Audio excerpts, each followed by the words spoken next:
in favor? Aye. Any nays or abstentions? Seeing none, motion passed. The first item, that we have is the executive's public hearing, and so we have a motion to open the public hearing. I make a motion to open public hearing. Second. Motion second, all in favor? Aye. Any nays or abstentions? Seeing none, motion passed. So right now, we had an extension from the last one, and we will have an extension to the next meeting because certain information was not ready. But if anybody has any comments they'd like to make at this time, feel free to do that. Otherwise, we will then table and extend it to the next meeting. So we'll adjourn it to the next one? Yeah. But they will also have an opportunity at the next meeting to speak Yes, as well, that's correct? right, because we'll have a public hearing at that time extended. Okay. Any comments? Okay. Seeing none, I'll make a motion that we adjourn to the next meeting on the 27th. Second. Motion second, all in favor? Aye. Yeah, aye. No nays or abstentions, thank you. The next item is a very important one, ongoing with respect to what we have been doing for our environment, but particularly for our water, protection. And we started, I guess, almost 2 years ago. We start, when we, maybe was it longer?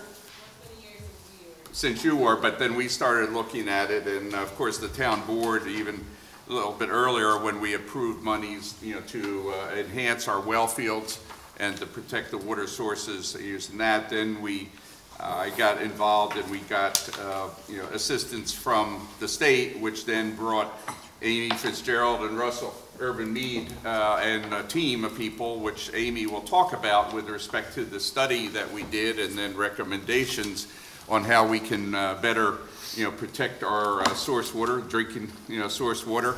And it's been really a very active group, discussion that we've had. So Amy, I'll turn the floor over to you. Thank you. Okay, you'll run the slides, okay. And Russell? Well, yeah, we're gonna tag team this. Okay. We each have pieces of it, but thank you very much. Introduce yourselves. I will do that. Russell Urban Mead, many years with the Chazen Companies. We're now the Labella Company. I guess the reason to pitch this off is that Labella, Chazen got the state grant opportunity to be the technical service provider for this project. So we're very delighted to be working with Beam Planning as a partner on that project. I looked at the hydro-geo pieces. Amy looked at the planning pieces. We talked about them together, and it's been a very active committee, as you have pointed out. So with that, Amy, why don't you jump into things, and then I'll pop up at the hydro-geo part. So just the contents of this presentation, we'll do introductions. We'll go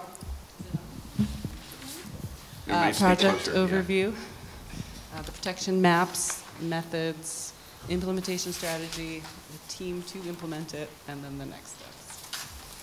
So DWSP2, Drinking Water Source Protection Program, it's a collaboration of all the different state departments at the bottom, so Ag and Markets, Department of State, Department of Health, and DEC.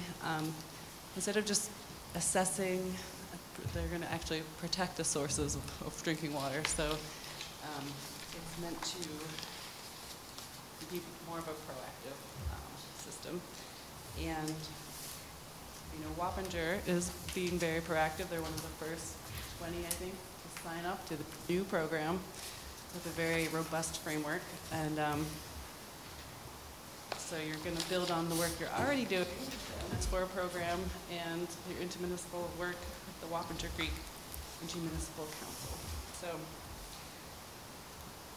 that's what we're doing.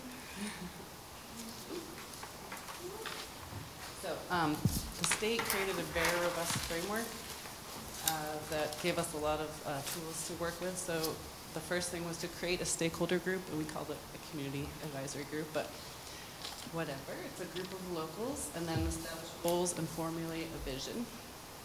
So our group included many people from the town: Supervisor Thurston, Joey Cavasini, Barbara Ribery from Planning, and CPL, John Bonder, Tim Moot, Mike Tremper is here from CAMO, and Department of Health, Dan Keeler and Lee Fulton, Jim Moran, artist, Carol was on, as well as Labella and the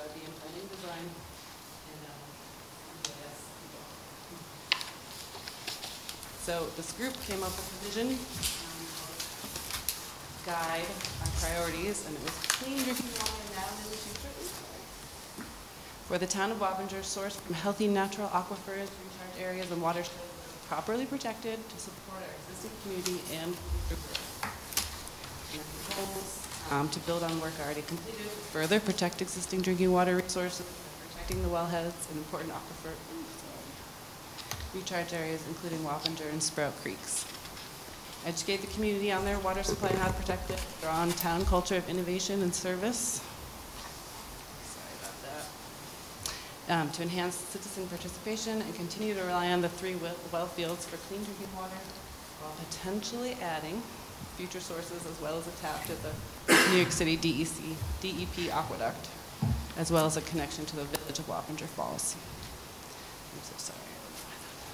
Create an updated report and analysis of available drinking water and a full water system. Enhance intermunicipal work to water resources protection with neighboring communities and contributing to Wappinger recharge protection, village of Wappinger Falls, towns of Fishkill and East Fishkill, and particularly the Wappinger Creek Intermunicipal Council, since a portion of the Atlas Wellfield is understood to be induced from Wappinger Creek. Enhance intermunicipal work for water resource protection with neighboring communities contributing to Wappinger recharge source protection, including the towns of LaGrange, East Fishkill, and Unionville for Sprout Creek. Collaborate on land conservation projects, including acquisition of conservation easements, fee purchases, and when appropriate, to protect recharge areas. Update the town code and other provisions with water protection measures for balanced and sustainable growth, similar to existing natural resource management plan for the Wappinger Creek. Leverage the drinking water source protection plan effort to provide momentum or approaches to benefit private drinking water supply wells. So the next part is assessing the current water source. And so, Amy, are the slides auto advancing? Is that what those you're ones are, I thought I turned it off, but Okay. apparently I did not. Sorry, people.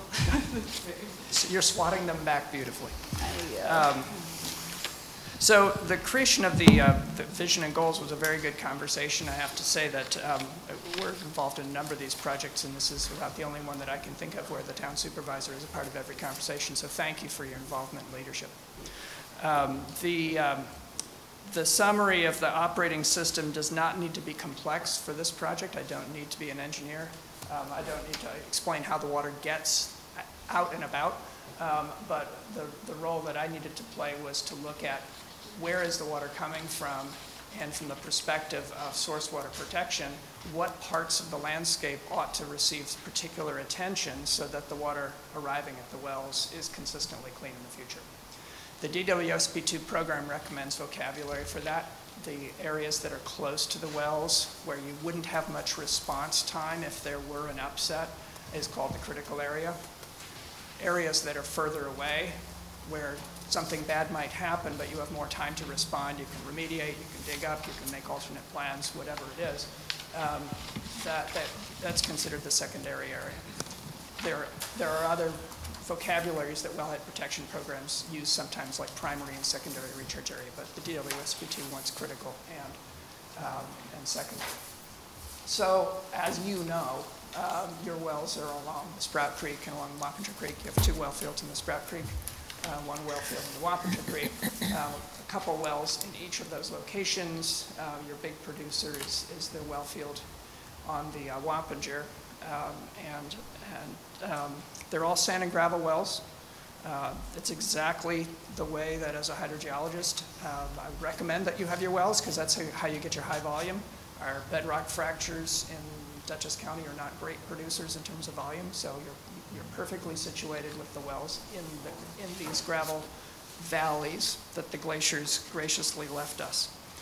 The recharge areas for the critical zones, the rule of thumb is, where is the landscape within about a 5-year travel time, where groundwater recharged by precipitation would get in the ground and over a couple of years would migrate under its own volition, because groundwater is always moving, towards the point where it would get moved into and captured by the radius of influence around the wells themselves. So for each of those 3 wells, we have an area that extends out, 1,500, 2,000 feet, that is that kind of 5-year travel time. And then what you see in the light blue is the additional contribution area. But there's a second complicating factor in the DWSP2 program for wells that are understood to be under the influence of surface water quality, which is strange vocabulary, but the point is, if you have a well that has a radius of influence, and that radius of influence extends out under a creek, and routinely creek water, in fact, gets induced into the aquifer and then flows toward the well, there's nothing wrong with that, but what it means is that, in fact, it stabilizes your yield. It's very, very helpful. But in terms of protecting the resource, it means that thinking further upstream is, in fact, valuable. And so for wells that have been declared by the health department to be under the influence of surface water quality, the critical area in the DWSP2 program was recommended to extend quite a distance up creek. So we've got a 300-foot radius on the Sprout Creek going all the way up to Freedom Park in LaGrange, and we've got a 300-foot buffer on both shores on the Wappinger going up to about Salt Point. Right. And the reason that's not the entirety of the Wappinger Creek, and it's not the entirety of the Sprout Creek, but the thought process in the DWSP2 program is something like a 7 to 8 hour travel time of the creek. Otherwise you're just going to be protecting it all the way to Kingdom Come. But some sort of a reasonable travel distance where you could sound an alarm, you could say something, and you know that something that was released to the creek is flowing past and has the potential to be drawn in as a small fraction to the well water. So the critical area under this DWSP2 guidance is that 5-year travel time in the aquifer, and it's a strip that goes up the creek. So that's why you see kind of an odd shape there that looks like, I don't know, a paramecium flowing through water or something. It's basically a 300-foot corridor and then kind of a fat bulge right around the wells themselves. So those are the recharge areas. Critical area and secondary area, those areas have received a lot of discussion in our conversations together. Back to you.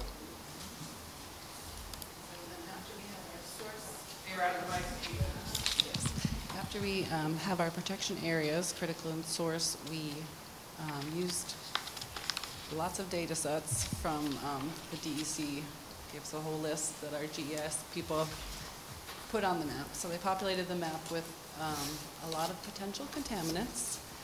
Highlighted some of the most populous ones on here. DEC remediation sites that are closed but still monitored or active. A lot of septic systems and some DEC spill incidents, whether or not they have been, whatever state they're in, usually over and done with and totally cleaned. And underground oil and gas tanks were the most prevalent in our source areas here. I'm sorry, could you hold my message? Thank you. Yeah. Sorry. So yeah, these categories shown were the ones that were most prevalent in your source areas, which by and large is pretty good. You have to speak up. Okay. So when we had the source areas map, then we could go through a very large data set of potential contaminants that was given to us by the DEC, check all these sources.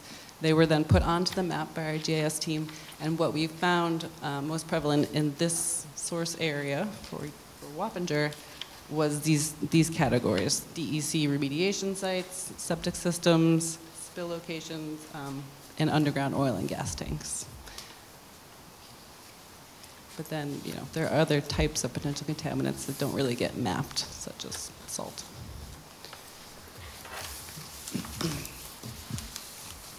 So the next large framework piece is to identify protection and management methods and the implementation timeline. So, Russell, you want to do an overview? So the conversation we then had, where we'd understood the critical recharge areas or the critical zones, and we understood the sort of more distant areas where you ought to be alert but you have time to react, and the review of the potential threats gave us the grist for a good conversation. And we came up with a very long table which doesn't reproduce very well up there, but I thought I should talk about what the columns are about so that you understand the logic, and then Amy will take you through just one example to understand kind of how it worked. So, you know, there are many things that can threaten a well field, but there are a couple that keep you awake at night. And so we kind of thought through the things that Amy described to you. You know, there's road salt, there's accidents that can happen with a big spill, there's developed land, there's undeveloped land and what it might happen to it. There are septic systems and community wastewater systems in the watershed. There is climate change. There are a lot of categories of threat. And so what we did with them is we said, but which are the ones that keep us awake at night? So our first column on the far left there had what we considered the moderate risk. I think there was a consensus that we didn't have any high risk. We didn't have something that really got to deal with right away. But we have higher priority, and then we have lower risk threats. So that right away put things into two buckets. And then for each one of those topics that I just went through, we said, okay, so what is the potential contaminant? We talked with Mike Tremper in the health department and others and said, well, is this in the well of water now? And the answer for most of them was no. So that was really reassuring. So this is about preventative care more than putting out an immediate fire. What would be the goal for each of the action lists for each of those threats? We just named that, so that's the next column over. That's the third white column up there. And then the fourth white column was what was the protection strategy that we came up with. The protection strategies are all things that we all know, right?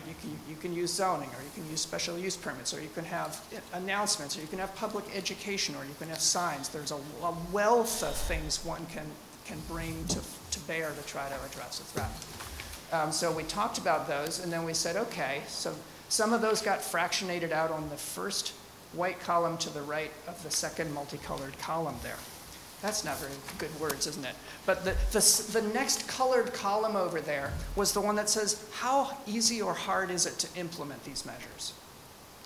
Because there's kind of an axis, right? One axis is how important is it, and the other is how easy is it?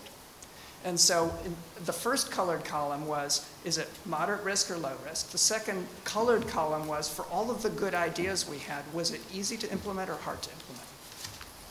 So that's why you see the two different colored columns there. Then to the right of that, we put together approximate budgets. To the right of that, we put together the potential funding sources so that it doesn't all come out of your pockets, but to whom would one apply for grants. Then to the right of that is a column that says, well, who actually leads that? Is this a highway department responsibility? Is this a health department responsibility? Is this a zoning enforcement? Is this public education? Who's responsible? And then the last column was, okay, if we kind of know what it might cost, who will do it, and we've decided, is it hard or easy, and is it important or not important, what is the schedule? So that last column, where a couple things are in yellow, is this a year 1 action, or is this a year 2 to 5 year action? Is this a year 5 to 7 action? Kind of ranking everything, because at the end of the day, nobody can do everything all at once. You'll do it badly. So how do we put things in order so that we do the most important things, or the low-hanging fruit first? So that's the logic of the table. It was a lot of discussion by the committee.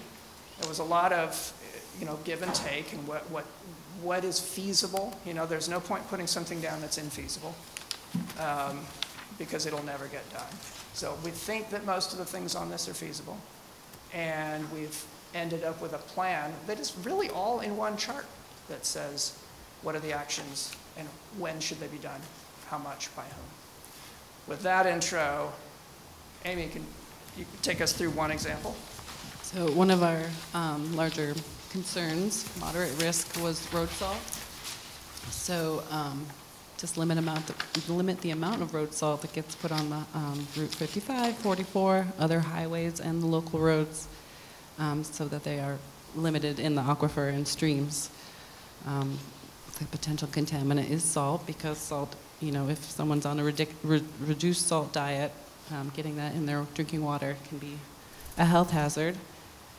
And so then the goal is to reduce the amount of salt that is applied in the source water area.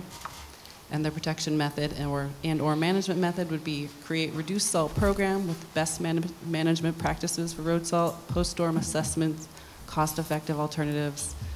In other words, anti-icing salt brine applications prior to storms, some road signage about a low salt area. And so then the implementation methods for road salt would be, the first one is a moderate ease of implementation, potential cost, time and staff to administer, cost of signage materials, maybe less than $10,000 a year. So that's just, running the program and putting up some signs, and the people doing that would be the highway department, town engineers, New York State DOT for their roads, county Department of Public Works for their roads, and then some private partners and watershed communities. And that could happen in year one, and it could be ongoing. The second implementation piece would be more complex, converting roadside drainage over time to discourage groundwater recharge of the salty road runoff, potentially millions over time if you're, doing all the roadside drainage in the source areas. And potential funding sources for that are the EPA Urban Water Small Grants Program, New York State Environmental Facilities Corporation, Green Innovation Grant Program. Same group of people would be the leaders and partners, but that could be years 2 through 7. And then the third part is also, we thought, complex, upgrading the salting equipment to reduce salt and potentially changing it, converting it to apply brine. And we thought maybe around $250,000. But there are potential funding sources, New York State DEC Water Quality Improvement Project, WQIP program, under the other projects category. And the project leader would be the superintendent of the town highway department. And that could be years 2 to 3. So that's just, taking you through one long row of that large chart.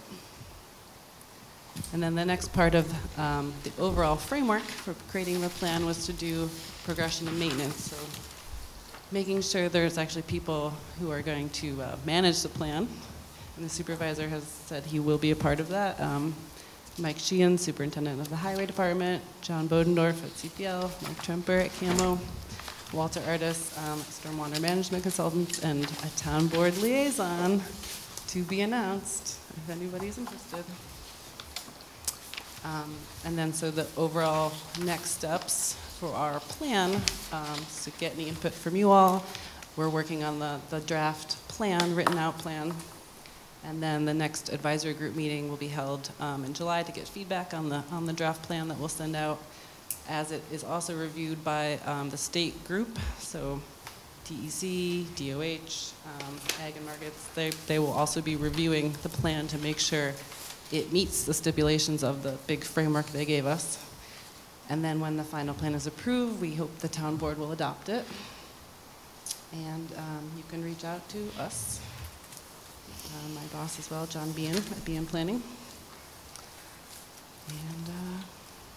And thank you. Thank you, Amy.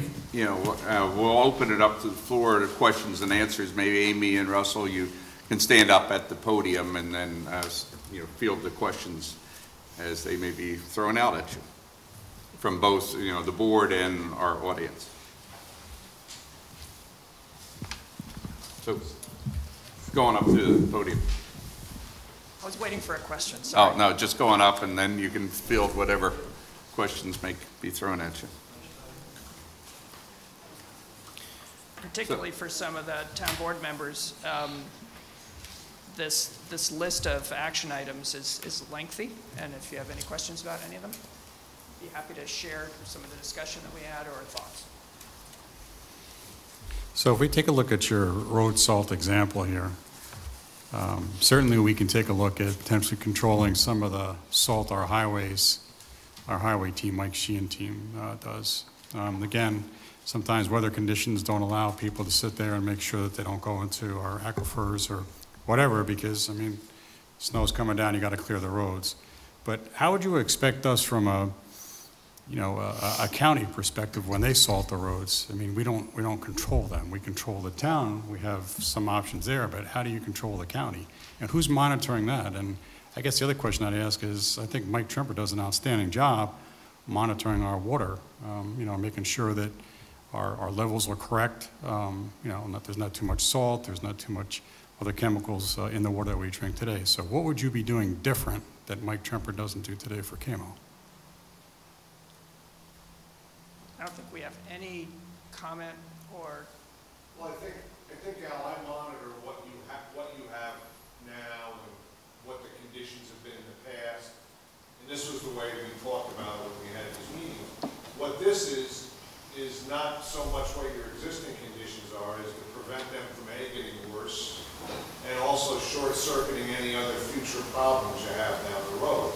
So this isn't, they're not going to do monitoring of our water for chlorides to see if you're over the MCLs. What this plan is to do is to get a hold of the state highway department, the county highway department, LaGrange highway department, and try to get a group effort. You got it. you're doing good, you're doing great. And do what, and get with them and try them to reduce putting the salt on the road. So it's a joint effort. So it doesn't get any worse. 'Cause Shouldn't this start at the state level? I mean, what is the state doing to address this problem? Well, the state manages certain roads, the county manages certain roads. Right, but the roads town- that the state manages, what are they doing to limit their salt they've been putting down? Have they answered that question? They have a list of governing practices that they have. Going up to this But microphone. what have they, has anybody measured that? I mean, what's the feedback from the state? It starts at the top. We're a little community here. And what you're proposing is excellent. Everybody, hey, I can't drink my water. My water's contaminated where I live. Where the people in my community, in a lot of my district, in my ward, they can't drink their water because it's contaminated. With salt or something else? Salt, Okay, yeah. septic, Yeah. a lot of things. And I live maybe a quarter of a mile from the Hudson River. And they're shipping water down to the city, which is fine for them to drink. But what are we doing here? We're going to limit this. What about the people that live here that can't drink their water? Just, it starts at this, I'm sorry, but it starts at this top, and it starts with the state. And I don't see anything happening in that regards. So you're talking about people on domestic wells? Yes, Okay, so the DWSP2 program, and you may not like this, but the DWSP2 I won't be program- surprised, but go ahead. The DWSP2 program is focused on trying to preserve the water quality in the public wells. So the focus of our conversation has not been on the parts of the town so much where people are not on municipal water. So what we have talked about, though, I'm going to try to make you a little bit pleased, is that there is Aquifer Protection Ordinance that we've discussed that has certain recommendations for the areas where landscape provides recharge to the community wells, and some additional protection that might come into play for areas where people are on domestic wells. Might. Correct, right? I mean, we can't undo what's already been done. However, for salt alone, it's we came up with 3 steps. The first and easiest step is just education, and that, you're absolutely right. There's no reason why the state should be any more exempt than the town or the village or the county as they apply salt on the roads. I think it's pretty well known by anybody who's sort of measuring salt that the people who are applying brine are distributing less salt on the ground than the people who are distributing rock salt. It's also pretty well known that by the time you get to July and August, it's only the roads where rock salt will spread, where there's still residual rock salt sitting on the Of margins course. of the road, slowly melting every time there's a rainstorm. So there are many advantages to brine. But there's a switch, right? You have to switch your fleet. So that's a cost. So the 3 legs of our recommendation were, and they can be done at the local level, and we're advocating that there be outreach to the county and the state level also. That the first is education. Just, you're right. In the middle of a snowstorm, you got to deal with it, right? But if the protocols for loading, if the protocols for how to spread it, for the protocols for what to do with the truck as you leave the bay and come back to the bay, if all of those aren't refreshed, then things can maybe be more salty than is needed. So the training is sort of the low-hanging fruit, the easiest to yield. Then the second two steps are actually quite separate. One is, and I'm a hydrogeology guy, so I'm the Lorax for groundwater. I don't like to see road salt getting into the ground. I would rather see the road shoulders graded so that what melts stays on the surface, goes to a stream, and is very quickly out in the Hudson River, which as soon as you get down to Newburgh is salty anyway. So there's no harm, no foul. Get it off the landscape quickly. So the reason we had as a second tier recommendation is that on some kind of a cycle, right, 10, 15, 20 years, all the roads are periodically redone. At that time, the recommendation of this plan would be to lean away from any of the measures that emphasize recharge and lean to conveyances along the road margins that take that salty water away. Now that's way down the road, and we're not saying jump ahead of other things, but when the roads are being done, change the drainage systems to keep the salt water on the surface, not in the ground. So the three legs are move to brine, move the road design to surface water runoff, and in the short run, at least do education. Those are some of the pieces. So let me just say something. Thank you for your work on this. Obviously, we can't control all the variables that are expressed in here. I think that this town, the residents that are tuned in and the residents that are here need to understand that this town has been very proactive with respect to water. I have sat here at this dais and over the years expressed how important water is and how we must protect it. We were the first town in Dutchess County to have a mandatory well testing law in place, which I was a victim of when I bought my house. My wife said, "Why do we have to pay for a well test?" And I said, "Because I voted for it." But we believe that's the right thing to do. We have among the strictest wetland regulations in Dutchess County in this town. And I was part of that promulgation as well. We understand that municipal water is held to the highest standard. Mike Tremper will work here for another 40 years, so we have great confidence that we will continue to have that standard.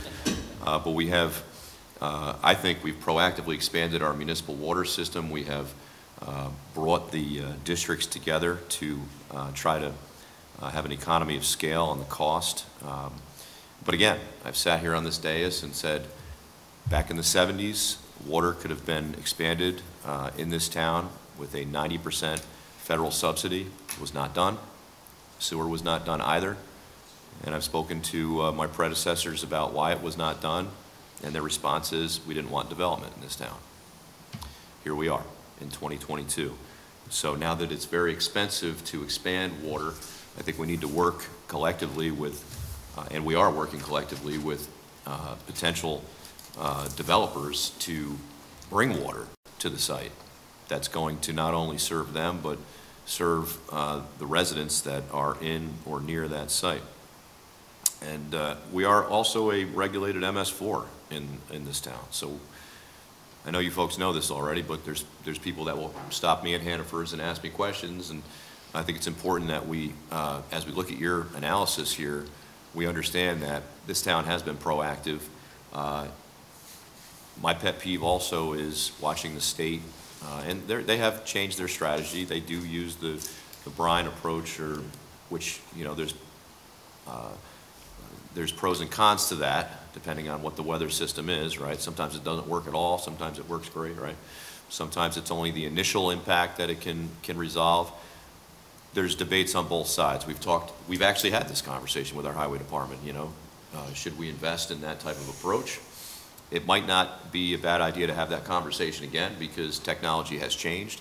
But we have a small fleet as compared to the state when they're driving, you know, 2 or 3 deep down Route 9, you know, just pouring. I mean, that bothers me too, because Exactly. we don't street sweep Route 9, and Nope. where does it go? It ends up, much of it gets pushed to the shoulder.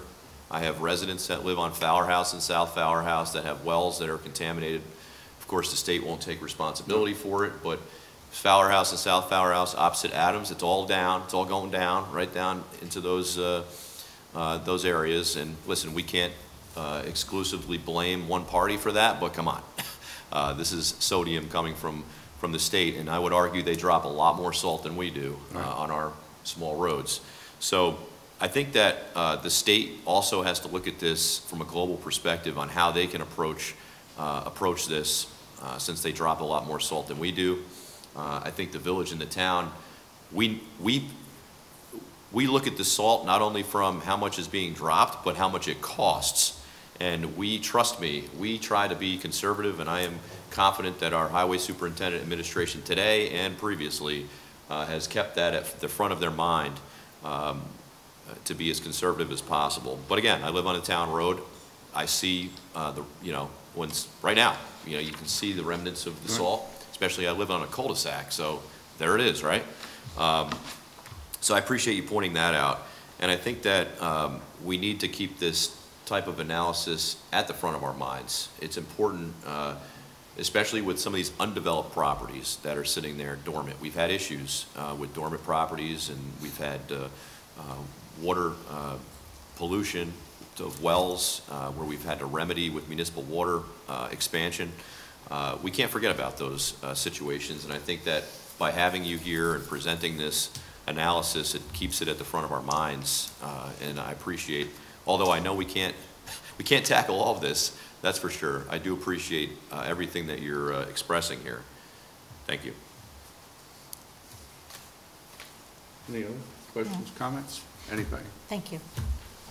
Anybody else? Amy? I would just like to say on the state front, I can't hear you. on the state salting, they asked us to say what our problems are. They're going to be reviewing this plan. We can add stronger language, saying, Oh, I think please. stronger language is definitely Yeah. needed. So, they put it in there as one of their Yeah. contaminants, and we can They're try not to- helping the situation. Oh, yeah. So My, we'll try to my position from get them a little. my ward, my opinion would be the state of New York should be leading this effort. Yes, as I mentioned. And whether it be promulgated in a plan or whether it be by example, just as important, right? Or by education. And they should provide an opportunity Starts at the for. top. They should provide an opportunity. BMPs, but it's not white. And I think, Bill, the state of New York has taken a lead, except that DOT is not involved in this study, right? Well, okay, so then- and that's the problem. So our position should be- DOT is not involved. So, yeah, so this is an Right, opportunity. Jim? Exactly right. This is an opportunity for us as a town Yeah. to opine that the State Department of Transportation should be a party to this analysis. Thank you. Absolutely. But it's and our other interesting that partners like we- Cornell Cooperative have been also very supportive of this. But why should we have to tell the state that the DOT has to be part of this, or they should be? It's kind of like common sense, I would think. Common sense. It starts at the top. Well, that's the problem maybe with our government, Common sense and okay? government don't I'm being always honest with you, work together. because this has been going on for a while. And it is affecting a lot of people's wells, Yeah. and it's a major problem. Not everybody has municipal water. Thank you. And you guys did a great job, and thank you for doing it, but, sorry. Let me talk to the state. Yes, thank you very much for your time. We appreciate it. Really, Thank you. thank you. Thank you. Thank you all. And thank you, Michael. Thank you. You do a great job. Yes, nice job, Mr. Tremper. Frederick, you're up. Thank you. Thank too, you, Mike. Michael, you too. Thanks. Be safe.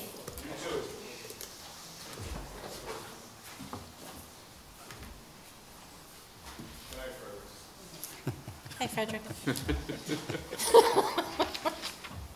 That didn't sound very good. No, no, Yeah, I Derek. thought I misplaced some, but I, I think I'm fine. but I have it already. Just one procedural item. I don't know if the board voted on the acknowledgement of the minutes. no, that's at the end of the meeting. Oh, okay. Oh, you mean the No, acknowledgement of the we did. minutes? Yeah, I No, thought we did. No, we did. Yeah, Oh, okay. yeah. Yep, They did? Last, Yeah. yeah, Oh, thank okay. you, yeah. yep. Thank you, Frederick.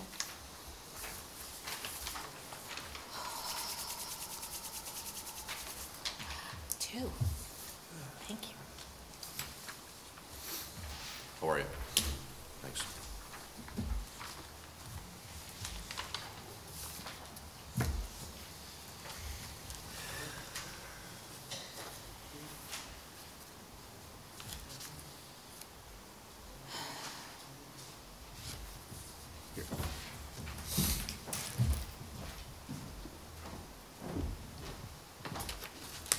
Good evening, town board members.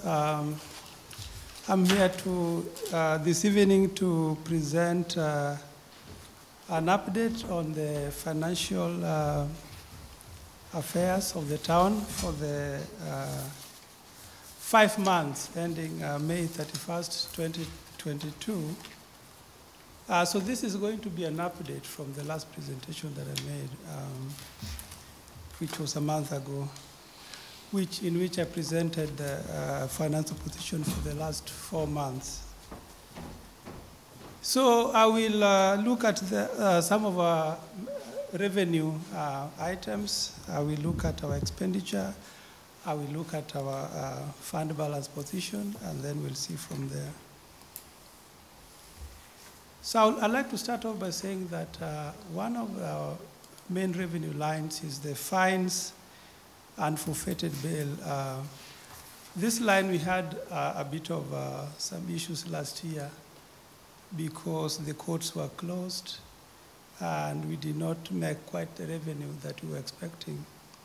I remember in the month of April of 2021, we had 0 income from the fines. But I'm happy to say that for the first 5 months of this year, we have made 77% of what we budgeted for, which is really good to hear, because we had a budget of only 232,000 and we have 179,000. We're averaging 35,000, and if this trend continues, I think we are well on our way of getting close to 420,000. That will leave us with excess revenue over budget. So we were pretty conservative when it came budget time because we didn't know what was going to happen with this line. So Yep. again, being at 77% right now is really good. And if you continue with the average rate of roughly $36K a month, that's another $250,000 we could potentially have. So we are in good shape to exceed, if you want to call it that, exceed fines and bail. But again, it's catch up that we didn't have for the last couple of years. So again, Right. as we did the budget, we were very, very conservative because we didn't know what was going to happen this year. The other line that really gives me hope is the mortgage tax. We all get the reports from the county every month. Sometimes it goes down, sometimes it comes up. I remember in April it went down to 71,000 gross revenues. And then when we got the report for May, it jumped, it actually doubled from 71 to 141,000. So I've had to readjust my average per month from 85,000 to 90,000 per month. And Do you know what the But I wouldn't continue that out into the future.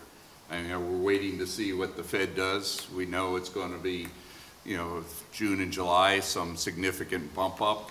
So, that 141 may be an aberration as people are trying to get in before, the Fed increases its rate. So I think we should still maintain our conservative position, for, the mortgage tax rate, and then take the benefit if in fact it does go up. I agree with that. I think if you're on the conservative side, that's what you want to do, because I agree, interest rates are going up. You're going to see Yeah. less people buying homes or et cetera. Do you know what the year-to-date number is for May for the revenue versus the budget? the what? Do you know what the year-to-date revenue is? Because you said revenue doubled in April Yes. versus April. So what is the year-to-date actuals versus the budget? So we are at, for the five months will be 5 times in about 90,000. Okay. Right. And what was the budget? We got 450 then for May? So we have a budget of 464,000. 464. 464? Right. Great. Meaning that if we were to use the average of last month of 85, we're still way on our way to meeting that budget. Or if we revise it based on what we received in May, that's still good too. So we're within 14K hitting budget already. That's good. Yeah. Right. But I wouldn't revise it based on what we saw in May. I agree. And I just want to add, since I was trying to catch Mike on something, is that, you know, the court has done a really great job. I think Chris Thomas has been running a very good program in getting those fines and forfeitures, forfeited bail up. Yeah, I'm really, proud to see that the staff is really working quite well in coordinating that and keeping, when we're seeing much more in the way of court presence on their schedule.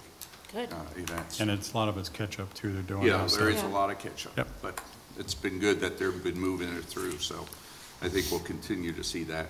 I'm sorry. One thing on that, with respect to bail reform, there's a lot less bail to forfeit. Yeah. So. Go ahead, Frederick. So moving on, the other line that is one of our major revenue lines is the sales tax. As we know, last year, 2021, we had a significant bump, which was presented to us as growth from what we budgeted for. We usually budget about, or up to until 2021, we were budgeting up to about 1,094,000. Right. Yeah, and last year we got a bump of almost about 1.3 million in growth, which is distributed between the highway and the B fund, or the part-town fund.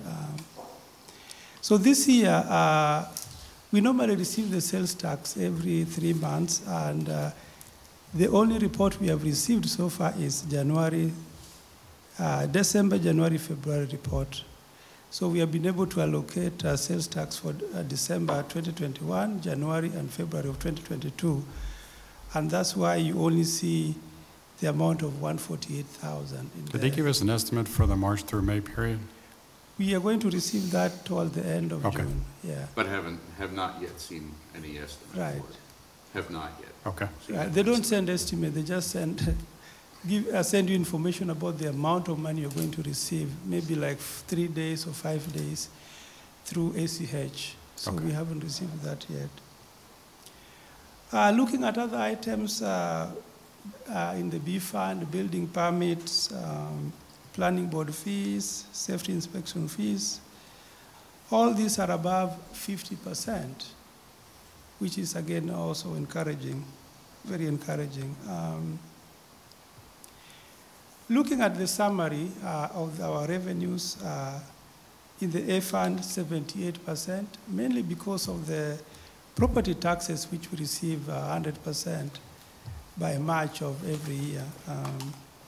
The B fund is down because of the sales tax that I've explained, because the sales tax makes the main source of revenue for the B fund. And then the DB also has the real property taxes, and that's why we have 84%, although we do apportion sales tax, part of sales tax to the DB fund. If you look at the expenditure, on average, we are at about 35 to 39% of, in all the 3 major funds. So just a question on the expenditure stuff. Where do we see the impact of the fuel oil costs going up dramatically? Because right now, we should be around 42%, 41% through May, and we're running under that. So where do we see the impact? Because I'm sure it's coming.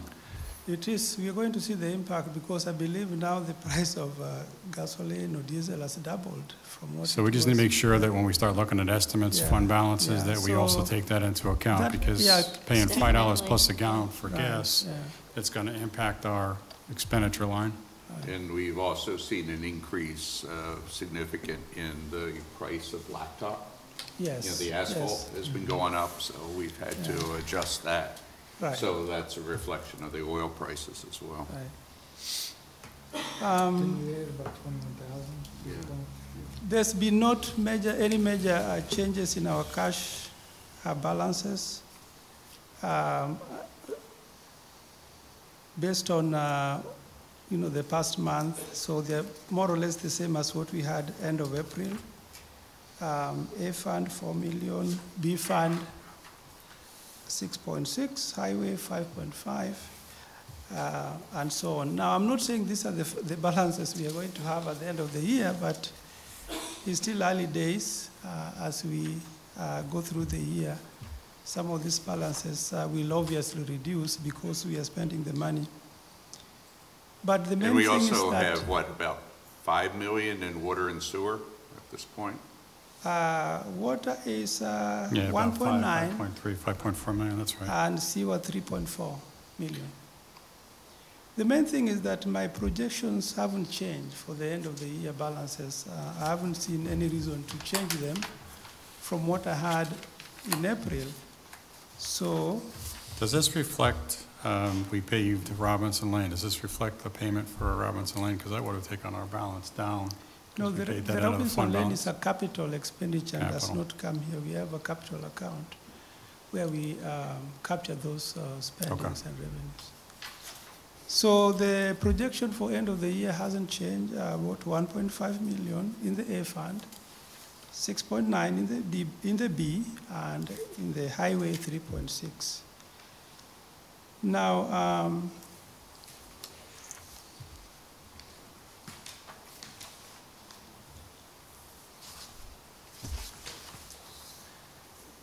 I don't know whether you want us to talk a little bit about the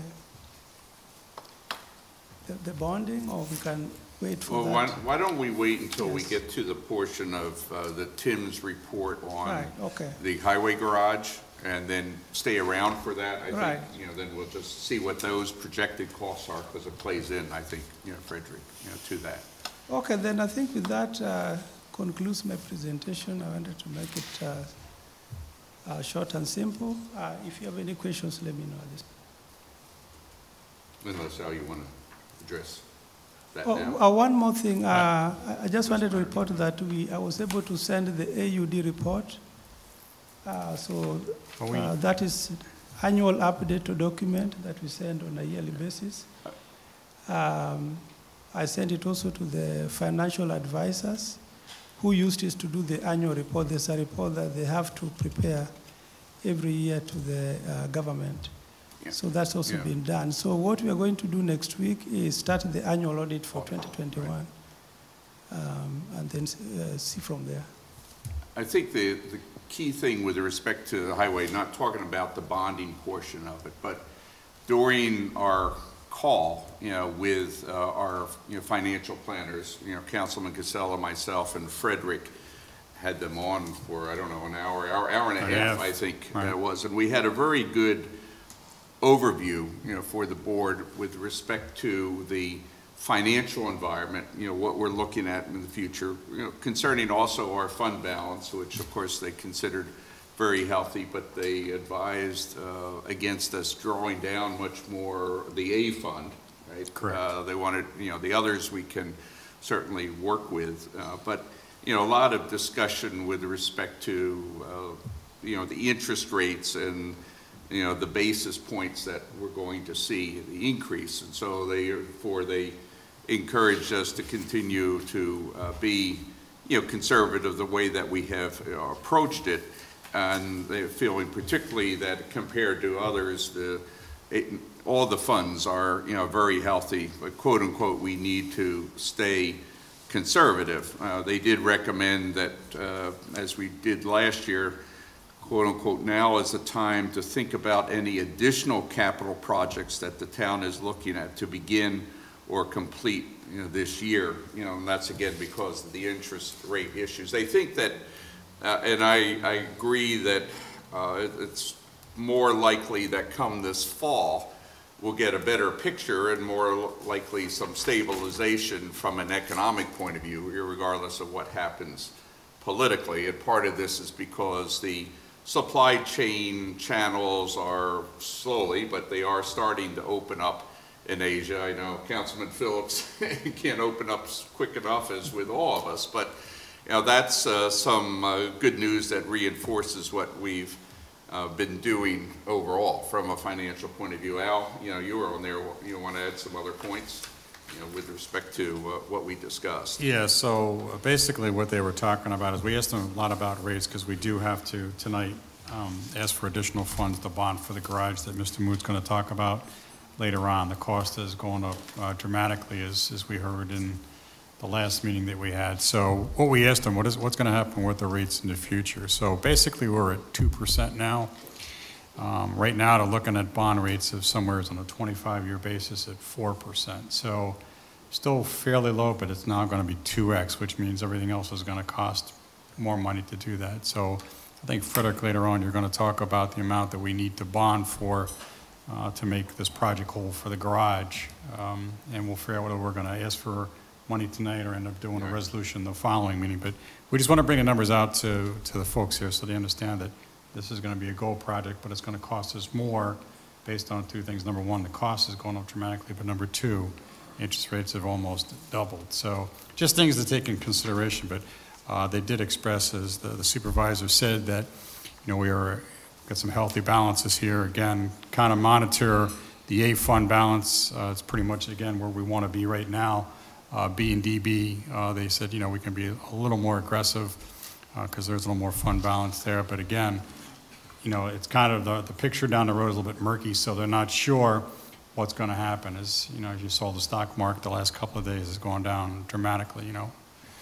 About 1,500 points, 1,600 points. The Dow's down in the last couple of days. So again, they were a little more cautious and said that again, this picture hopefully will clear up in late third quarter, early fourth quarter. We'll start to see, because they do expect that the rates are going to go up 75 basis points. So if that happens, that'll change some of the numbers here that you see here. But again, they did feel the town was in an excellent position here, fund balance wise, and you got very, very healthy. And they continued to tell us, you guys are managing very, very well, but you may want to take a look at your B and DB funds.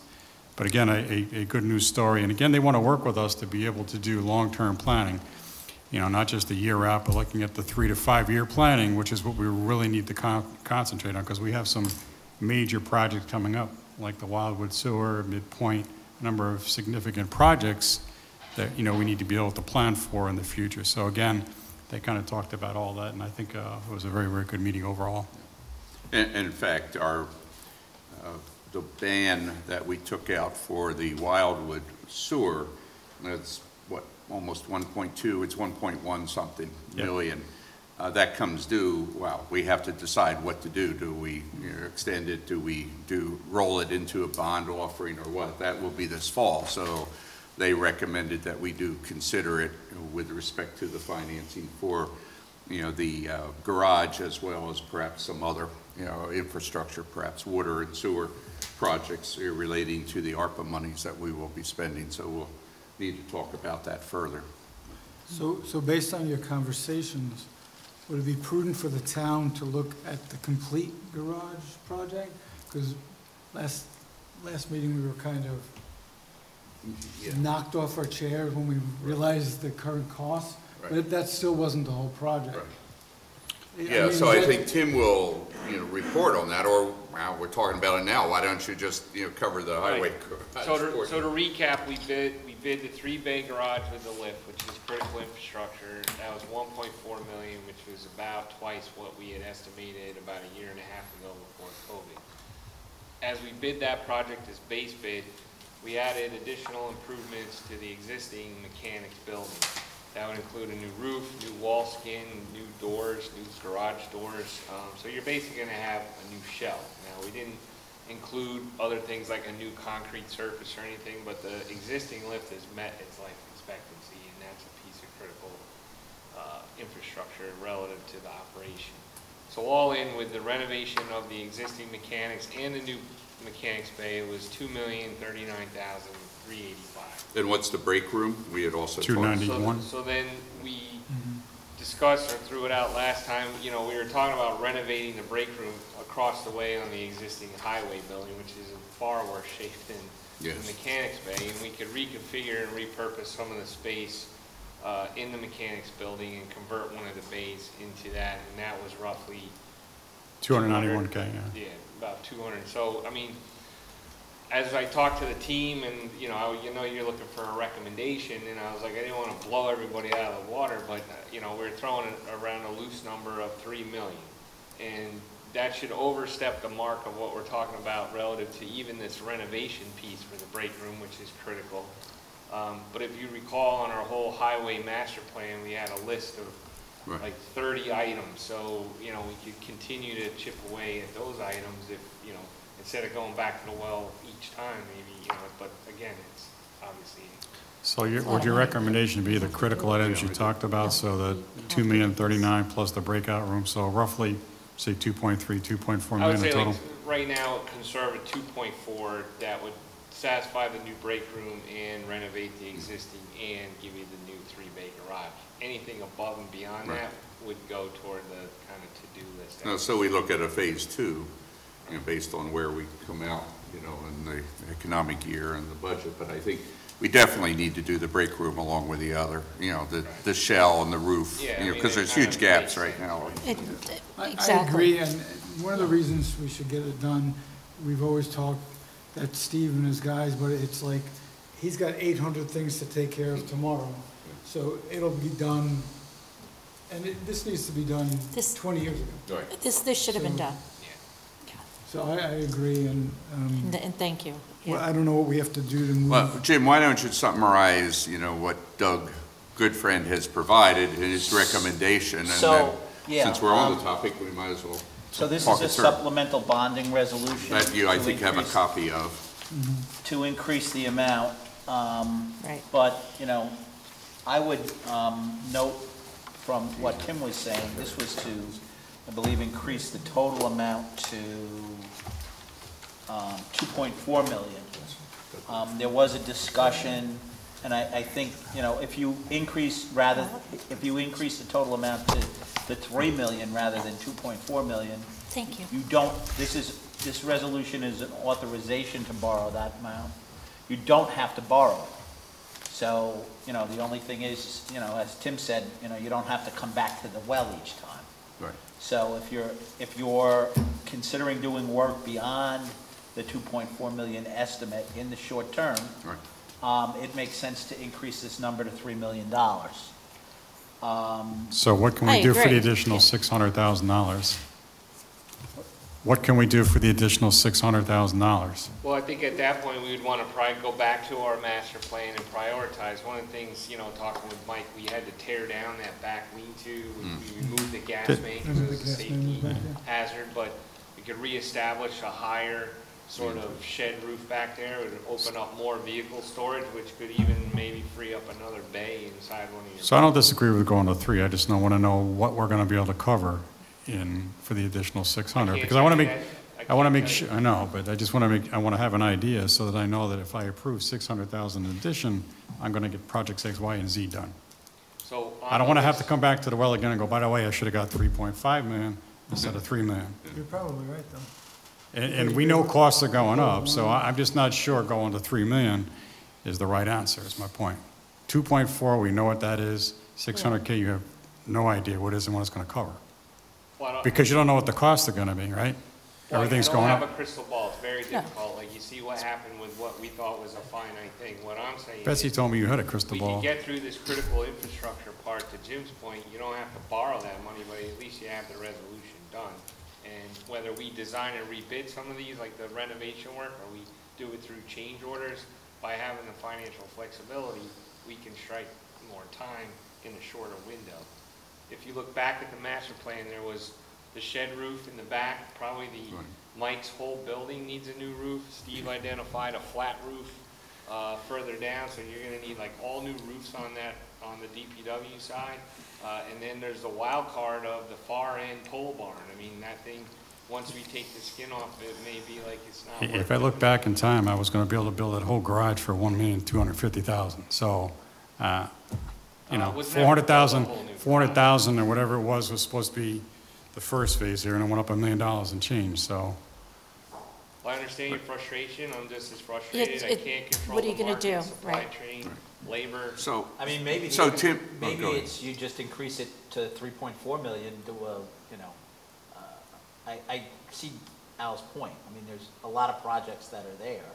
That have to be fixed. well, and we have some other projects within the recycle yard itself. There's a whole stormwater. There's that whole stormwater drainage issue, But which that we would know be is. included in this. It could be, I mean, again, it's, I Maybe. don't wanna promise you the No, I- world I- and then I you guys, understand. you know, you're not getting But, the but world. What I about your agree with that also. saltwater, the bay for But, cleaning off you the know, trucks? I think we need to move on a resolution and we cap it. But I Tim, think we should go out. in looking at these next projects, when do you think you could get us at least the back I of the can shirt? certainly get it by the next meeting, but my concern was we bid this on May 11th and. No, I think we need to move, Yeah, yeah. you know, Yeah, with I agree. what we have Yeah. and go with a bond, but I think to give Yeah, all of I'd say by us, the next especially meeting. answer to Al, So, we need. so I think the question is, you say we're gonna move forward with it, which I agree, we should do that tonight so that you can start doing your thing. And I think at the next meeting, all we need to do is be able to say it's a number 3 million, 3.5 million. Let's pick a number we're gonna go bond for, but we wanna give you authorization, I think, tonight to move forward, because Right. now we're wasting time, costs and everything else are going up. So I think at the very least, the board needs to give Tim the approval to go ahead and do. That's my I concern. agree. I agree. You, I agree. Bill, So- Yes, okay. we got to move on this. Yeah. My question is the interest rate defined on the drawdown, or is it defined on the acquisition of the financing? Acquisition of the finance. All right, so we need to No. handle the financing immediately, so that Tim, we could you Yeah. give us, secure the interest rate. to Al's point, we know what the 2.4 gets us? Detail. With what we have left, could you ballpark it? Right now? No. Yes, I mean. At the next I meeting. can certainly do the best I can with Yeah. the world we're in today. Right. Yes. Jim, what, from a timing point of view, you know, and getting bond resolution out, because we also have, what, a 2-week period, we have to advertise it, and then Well, there there's may a or may 30-day not be. permissive referendum and then a That's what I was 10-day getting at. stop. Right. So why don't you just summarize, you know, the next steps? So the next steps after the adoption of a bond resolution is there's a 30-day permissive referendum, and then there's a 10-day estoppel period for the additional money. We've already passed that on the upfront money that was originally adopted, which was 1,250,000. It was in 1,250,000. So, June. It was adopted in June 21. say it, It was adopted in June 21. right, June of, so, you know, so that money is locked in. Right. This is for, you know, the additional money, so the procedures are the same, you know, the same procedures for the additional money. But again, if you know, I mean, so the question becomes, if you want to pick a number tonight, you can certainly amend what's in this resolution to a number you're comfortable with. Or you could wait till the next meeting and come up with another number. It's just going to put you back, you know, a week on the time. So If we have 1.2 already in the bucket, if we bonded for another 3, that would theoretically give us 4.2, no? Well, I mean, so the way this resolution Yeah, but right it's now talking about is 3 million drafted total. it's to increase the 1.25 So by, it's increasing the current bond. right, Right. Okay. to 1,150,000 for a total of the 2.4. 0.4, right. Right. So Tim had said a suggestion where the overall number would be, I think it's more helpful to talk about the overall number. Right. You know, so whether that's, you know, right now this is set up for 2.4, you know, you can go to 3, you can go to 3.5, you know, anywhere in there. So can we get a better estimate from Tim at the next meeting so we can figure out whether we want to do 3 or 3.5? I think my approach, I'd rather do that, see what it looks like, what it contains, and then we can say, do we just want to do the 2.4, do we want to do 3 or 3.5? But have a little bit of information to say this is what it's going to cover. And again, I get it, moving target, costs go up, I get all that, so do the best you can, but I think I'd rather have that, rather than putting a number forward today. I'd rather get a little more information, but I want to make sure that you have what you need to move forward to tell the contractors, you know, start. Well, that's the part I'm not clear, if they, have they on record bonded enough to award the bids, or don't they have to have? Well, again, there's enough bonded here, and there's sufficient fund balance to pay, should the bond resolution not be adopted. But again, that's the hazard. The hazard is this is, conceptually subject to permissive referendums, should somebody want to challenge it, that's a potential. So, you can, if you award the bids tonight on the job, theoretically, your supplemental bond resolution could be subject to permissive referendum, and then you'd have to finance the balance out of fund balance. So can we do this? If we approve the $1,150,000 to get us up to $2.4 million tonight, can we come back in 2 weeks and say, by the way, instead of making No, it? you'd have to go through the whole We'd have to go process through it all. again.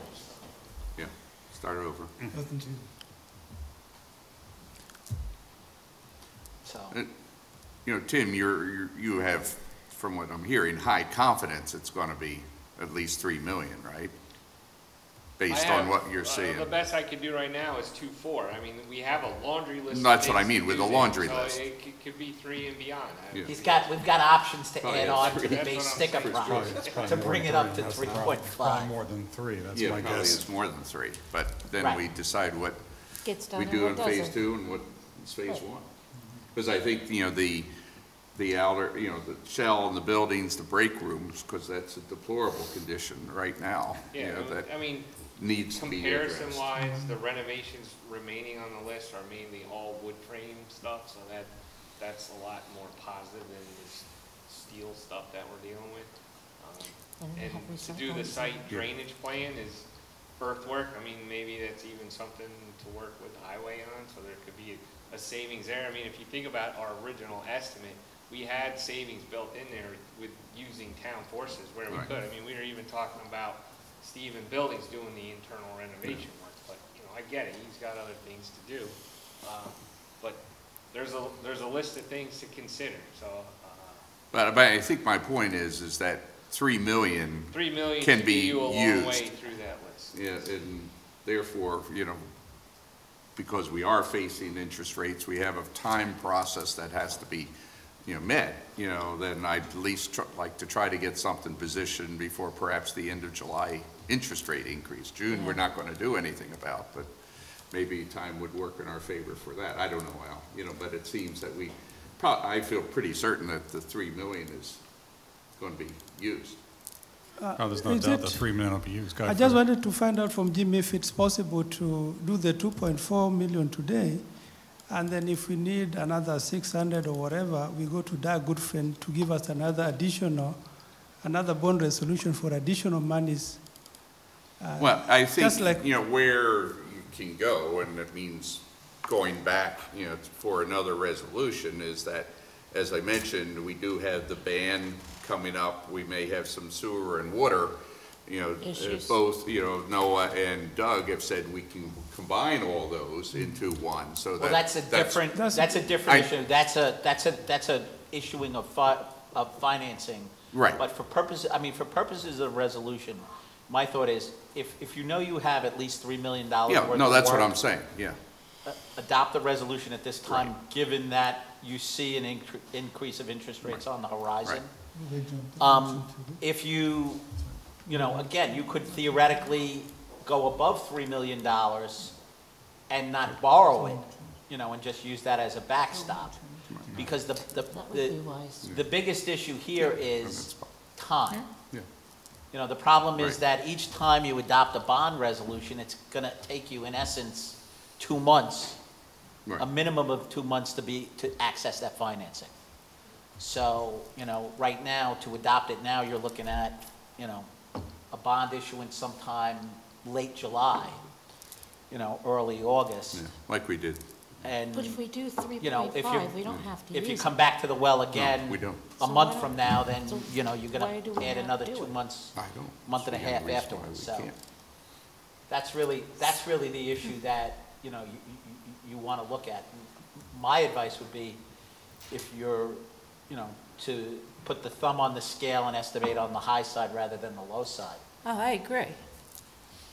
I agree. I mean, if we do 3.5, we don't have to use it. correct? I mean, I could run down the But I list mean, I without know knowing. there's, You want to hear the list real quick? There's Yeah, if 10 you items. got Sure. it, sure. So we had connect to village sewer as an item. That would still be done. We've already done the relocate the gas service. That was the Right. one, that was a safety thing. We had to demolish the north shed on the north shed E structure, which that's down. The garage break room, we're talking about rolling into this project. The new garage addition, or 3-bay, we're talking about this project. And then we start to talk about everything on the DPW side. So these are wood structures, reconstruct new shed style addition. That's the whole new shed roof and a roof over Mike's building. There's the pole barn G. That's the mystery because we're going to have to take the skin off that. And ideally, we wouldn't compromise that building until we had some of these other structures where you can store the vehicles. So that I would probably put on the end of the list because of the unknowns. Do you have an estimated cost as you're kind of going through those? I mean, I know it's going to change, but Well, we had, I mean, some of these things are pretty minor, and I'd say you gotta multiply them times 3 the way we're going. But the village water, we had 150,000. The break room at the time, we had 76,000, now we're saying it's 220, so we're multiplying it times 3. New garage bay, 3-pole barn, that was like 438, but that's what we're building now for the 1.4, so again, about a 3 multiplier. Let's see, existing mechanics garage. So we talked about renovating, which is part of this bid tonight. That was like 165,000 times 3, so we're about 500,000 for that. so it sounds like from your list, you have most of the highway stuff covered there based on the $2.4 million that we're looking to bond for. Yeah, like I say, it's about a new roof over Mike's building, the flat roof. There's a new shed roof that needs to go higher so they could fit the vehicles under it. And then it's the pole barn on the far end, which is a wild card. That could be phased. And then the big one was, another big one was site stormwater management. I mean, that was looking at like Right. kind of retooling the whole site, like drainage wise. That was about 86,000 at the time. So I don't know if you multiply it by 3, that's like 200. So, you know, it seems like 3 and change would be the number. But again, I think, like, my understanding is you don't have to bond or borrow that money. You just have Right. the trigger in place if you need it, so. Tim, as far as, I mean, you've worked on garages and all before. Does skim coating, does it last, or do you have to It's grind it? troublesome, especially with Yeah. highway garages because of the salt content. That's that, what I was you know, worried over about. time you can clean and do all So you these really things. gotta go in there, grind it down, and put a pretty good base down. Yeah, well, if you look at, if you're talking about the existing ones, some of the Yeah, bays yeah. aren't bad, and some of the bays are worse than Yeah, others. yeah. So, I mean, if you really wanted a brand new floor, you'd probably want to consider demoing and building, pouring a new floor in those bays. But the idea is we're building a new 3-bay mechanics bay Right. garage, and that should be really where the majority of the work is being Right. done. So. I think the issue with the uneven floor is with the creepers, when they gotta lay down Right. and kind of get underneath there, and hopefully that's being rectified with a brand new slab. So we want to do 3 or I think take we do 3 million tonight. That's what I think. Bill, your thoughts? 3 million sounds like the best approach. Okay. So, Jim, then what we would do is change the numbers in Yep. Doug's resolution, but otherwise keep that resolution Right, intact. so it would go from, 1,750,000. Yep. okay,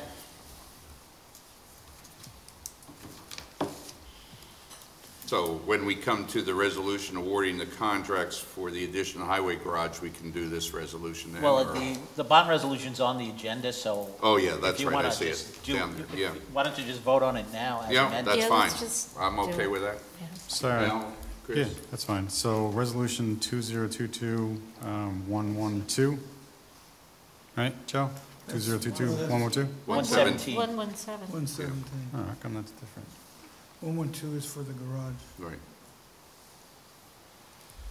So that would be revised to 1.75, Zero. right, 1,750,000 and the maximum estimated cost is $3 million. Right. That's transferring funds, this is to order the garage. It's not in there though. So the first thing would be a motion to amend, and then a vote on the resolution as amended. A motion to amend what Doug Goodfriend has provided? Correct. Okay. I'll make that motion. I'll second it.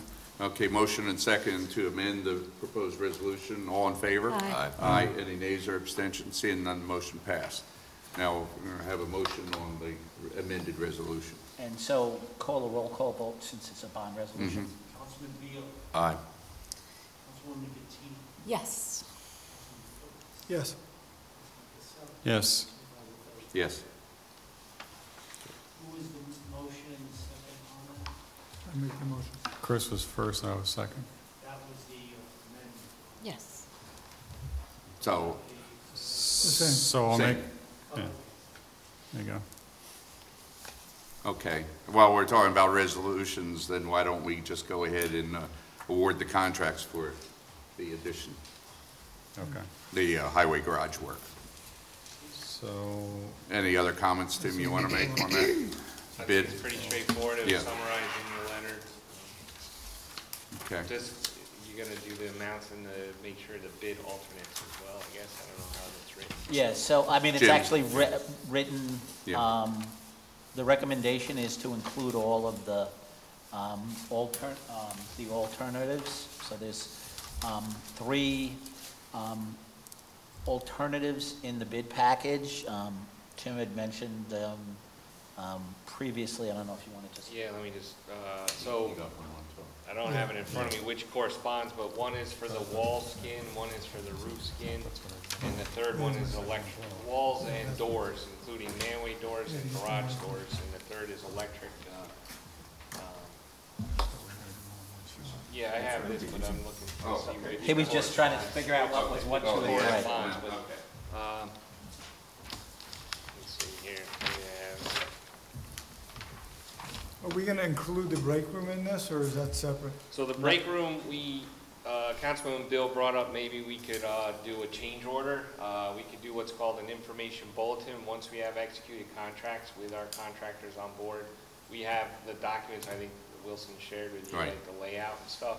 So we could get a change order request from them and see if the pricing's ridiculous, and if it is, then we would probably go back out to bid separately for that renovation. But in the interest of time, and they're already on board, there may be some savings on mobilization and bonding for that. Whatever works for you, Tim. Okay. I'm trying. Okay. Any other questions on this resolution 112? And so, again, this resolution is for the general construction contract, the electrical contract, the mechanical contract, and the plumbing contract. Plumbing contract. So it's for 4 contracts under the Wicks law. The total price, including all the add alternatives, is $2,039,385. I thought we were doing the break room, which is another 292, which got us up to roughly 2.3, 2.4 million, and then we were gonna go ahead and bond for the full 3. Again, that's not part of this contract, as Tim just advised, that was, would be a change. What Tim was saying is So we're we gonna do a approve it. change order, to that. So we're gonna approve the 2039 tonight, and then we're gonna bond up to $3 million? Right. That's exactly what we're gonna do? Yeah. Yes. Okay. I'll move it. Second. Okay, motion and second, all in favor? Aye. Any nays or abstentions? Seeing none, motion passed for 2022-112. Thank you. Okay, Frederick, do you have anything else to add? No, that's it. Okay, thank you. Thank you, Frederick. Let's see, get back to, okay, so now motion to open the public portion. Make that motion. Second. Okay, motion and second, all in favor? Aye. Any nays or abstentions? Seeing none, motion passed. So now we open to the floor for any further discussion.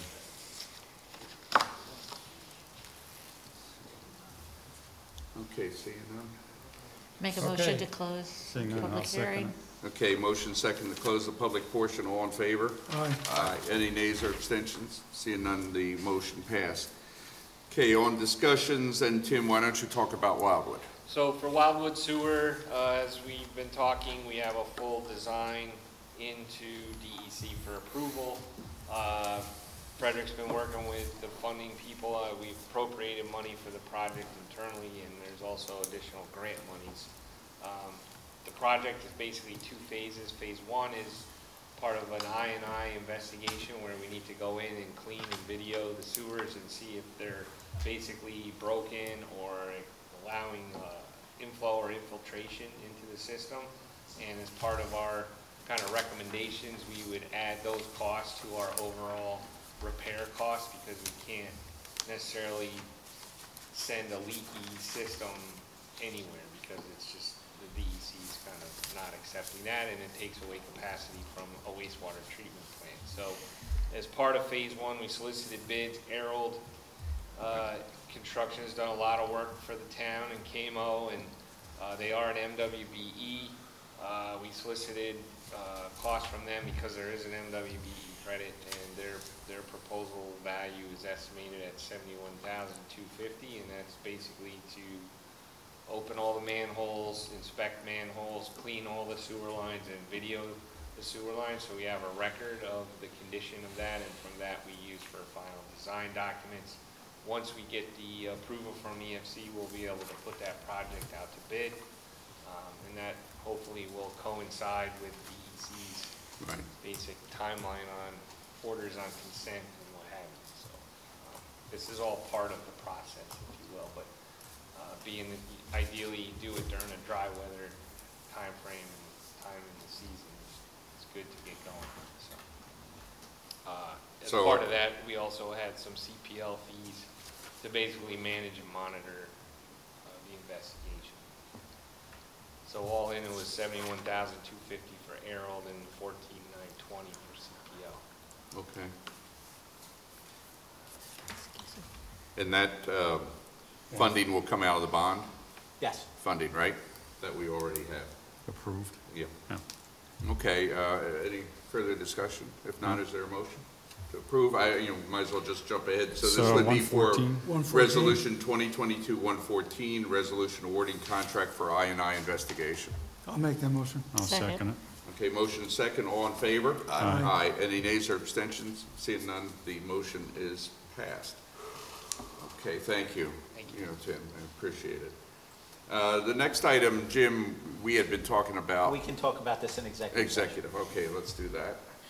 Is there any further information, this important issue of live closed captioning of town board meetings? I put it on there hoping that there would be, but I don't They didn't come. see anybody coming tonight to attend. I'll reach out to them. Okay. I also, at the last planning board meeting, saw Roger Connor, and I asked Roger, Roger has a relationship with Altice. He was the government liaison, local government liaison for Cablevision for many, many years. And I asked Roger if he could investigate whether or not Cablevision and Verizon have the capability to accept a caption stream. That was one of the questions that Mike Miner had raised, because the equipment to be broadcast out on the cable, they have to have the ability to take that in, and that was one of the things that was outstanding.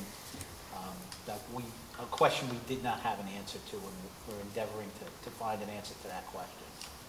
Because what happens is if it gets encoded, the proposal is to buy a piece of equipment that would put the closed captioning encoding here live, and then it would be sent over to Cablevision for distribution out to viewers, and we're not sure whether or not Cablevision has the capability with their equipment, because it's not HD.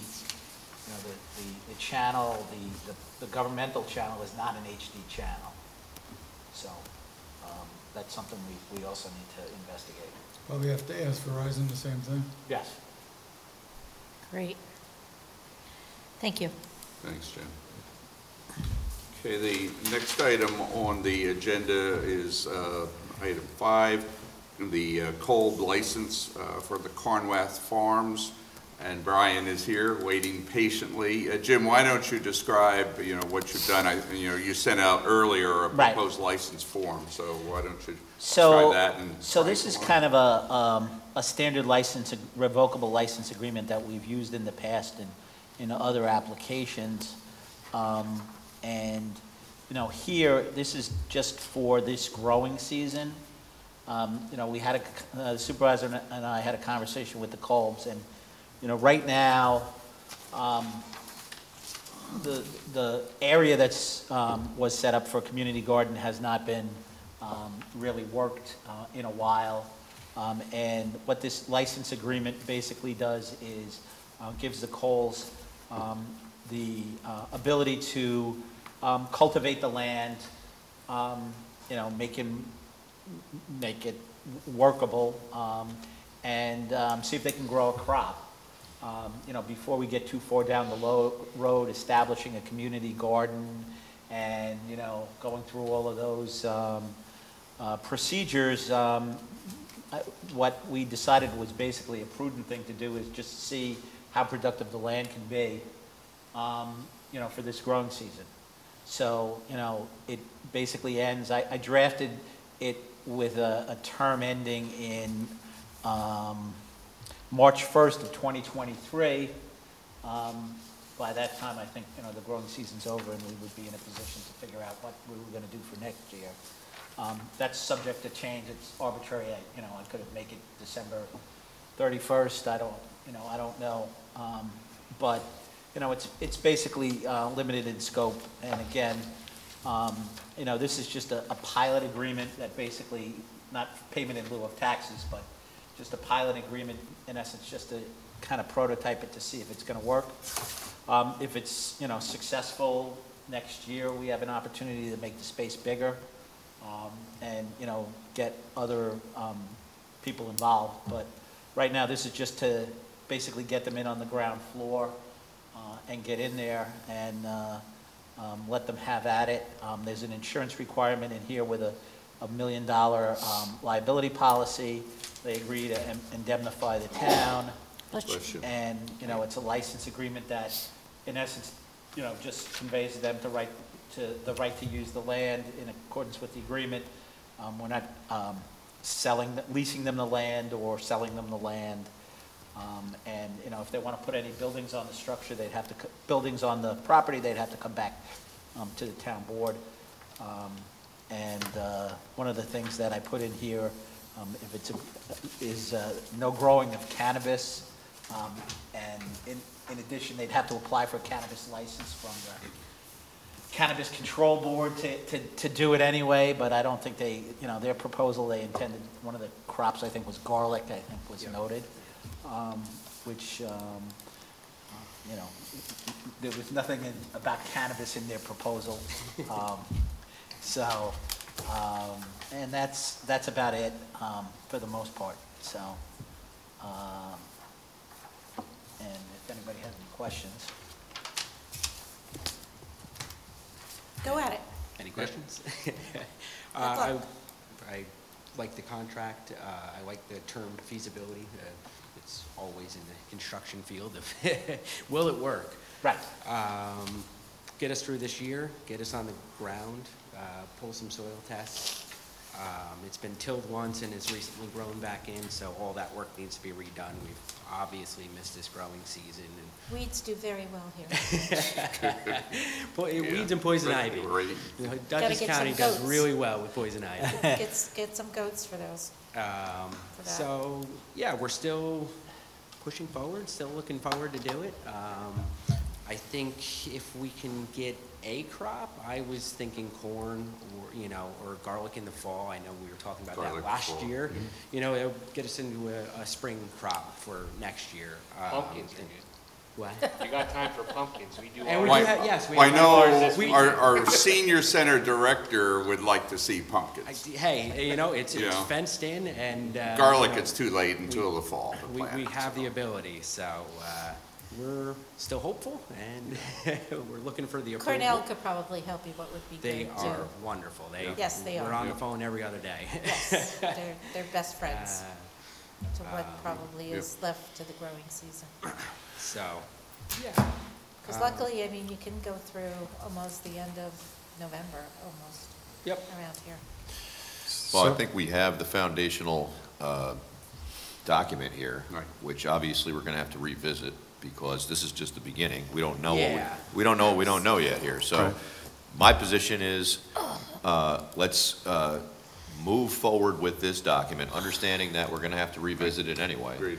And if there's any questions between now and March 1st, or whatever the date you put, the gentleman can come back to the board if we need to make an amendment or a change to adjust, to adapt, to make this work. I think that this is a good opportunity for us to get this thing going.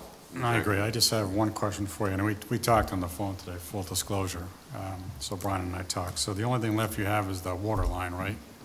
Yes. So they've got to get a water line to go from the pump station. So he's willing to do the trenches, whatever we need to bring the Yep. water to the garden. So I've got no issues with it. So you want to make a motion, Bill, or whatever?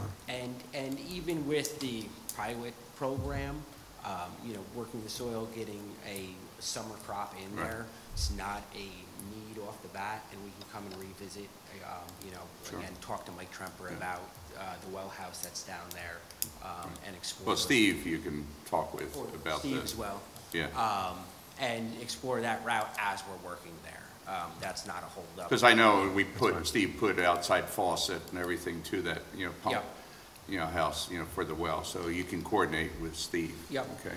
I have no Bill, objection to you wanna- no objection to the water use. Whatever needs to occur to facilitate this, I have no objection to. And again, if there's anything that we're missing right now, because again, we don't know what we don't know. So as we get Exactly. going here, I have no objection to you coming back and say, hey, wait, we didn't address this, let's look at this. I think that there is some fluidity to this as we move forward. So I'll move that we accept the license agreement. I'll second it. So this is a resolution 2022-109, a resolution authorizing revocable license for community gardens. I have a motion and second. All in favor? Aye. Any nays or abstentions? Seeing none, motion passed. Thank you, Brian. Awesome. Thanks to Thank you guys Courtney. very much. Thanks. And Appreciate the it. family. We will. Have a hopefully peaceful night. Yeah. A sleepful night. Yeah.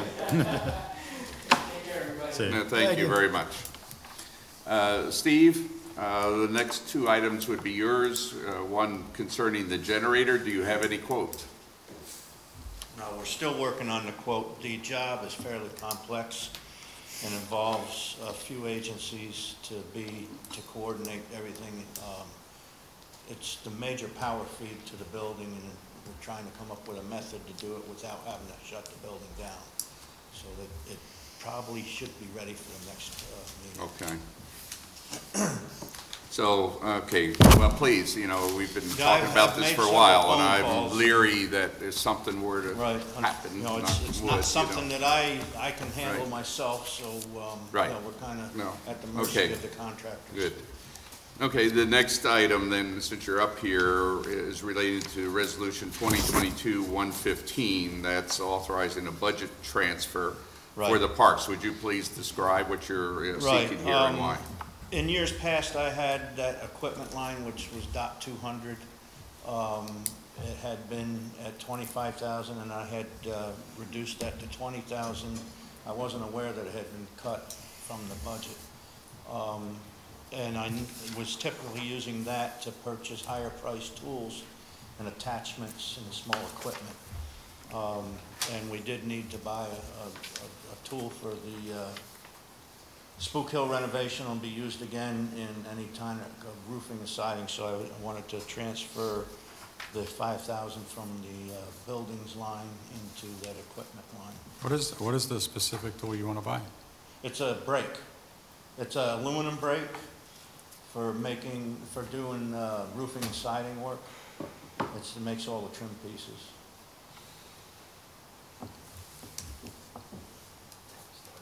This is coming from which part of the budget? The buildings, general buildings line? Yeah, it's down, I don't have the numbers in front of me, You but have it's in the 400 section of my budget. B7110.422. Coming from parks contract expense to parks equipment is what we have here. Okay. Okay, so it's B7110.422 is the line that it would come from to line B7110.201. It's For within the same- 5,000 is what you're requesting. I mean, it's Right. within the same budget. Yeah, same So budget. technically It's doesn't, within my budget, it's Yeah. just a different You're just section changing- that the board has to approve that transfer. well, I'll make a motion, we approve it, but I would argue we don't need to authorize that. Second. Okay, motion second, all in favor? Aye. Aye. Any nays or abstentions? Seeing none, motion passed. And we'll go ahead, Steve, on that. Anything else while you're standing up here that you'd like to report on? I don't remember if I announced that the paving work was done, but the striping work is also done out at Robinson Lane. Did the nets for the tennis courts and have the parts on order to convert one of the tennis courts into a pickleball court. And Spook Hill is complete. Just waiting on the county to sign off on that. And Thank you. we're working on the park benches for Quiet Acres. How about Castle Point? How about it? How about the park benches there? Are they in yet? We haven't talked about that yet. Oh, yes, we Yeah, did. we did. Yeah, we did. We talked about it a while ago. Okay, well, Yeah. you and I Let's should get meet that- down there and see where you want them. Where they are, Yeah, Right we have now. to replace the ones that are there. because they're bad shape. Okay. That's what We'll we, look at that next, following the Please. others, yeah. thank you. And volleyball, is the sand in? or- The sand, yes, finally found a supplier for the sand. Okay. And it's in. And is the league Yeah, playing? I Is the was league supposed to playing? meet with the president of the volleyball league this afternoon, but he had a conflict. We're gonna meet tomorrow. And we may need to get some additional sand.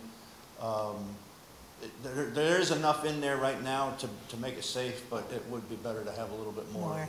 He'll come and talk to you about that. Okay, okay. But yeah, it's coming along. It's not complete, but it's coming along, and it's much further along than it was. So I do have one question. I Yeah, know go it's ahead, not yeah, part of- please. So I sent an email to the board and to you earlier on about Little League Robinson Lane.